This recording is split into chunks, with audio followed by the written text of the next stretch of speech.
Hey everyone, did your Wi-Fi stop working right after a Windows update? Yeah, that happens more often than you'd think.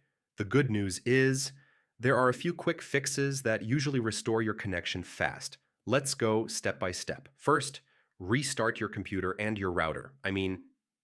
Updates sometimes leave network services stuck, and a full reboot often clears it. Power off your PC, unplug the router for about 30 seconds, then turn everything back on. Next, run the built-in network troubleshooter.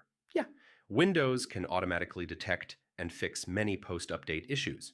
Open Settings, go to Network and Internet, then click Troubleshoot. One of the most common causes is a driver problem. The update may have installed an incompatible driver. Open Device Manager, expand Network Adapters, right-click your Wi-Fi adapter, and choose Update Driver. If the problem started immediately after the update, you can also try Rollback Driver. If Wi-Fi still isn't working, try a full network reset. This removes and reinstalls all network adapters. Go to Settings, Network, and Internet, Advanced Network Settings, then choose Network Reset. Also make sure airplane mode is off and your wireless adapter is enabled. Sometimes updates toggle these settings by mistake.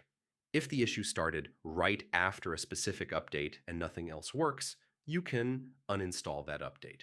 Yeah, go to Windows Update History, choose Uninstall Updates, and remove the most recent one. Finally, check for newer updates. You know, Microsoft often releases quick fixes for known Wi-Fi bugs. Install any pending updates and restart your PC, and that's it.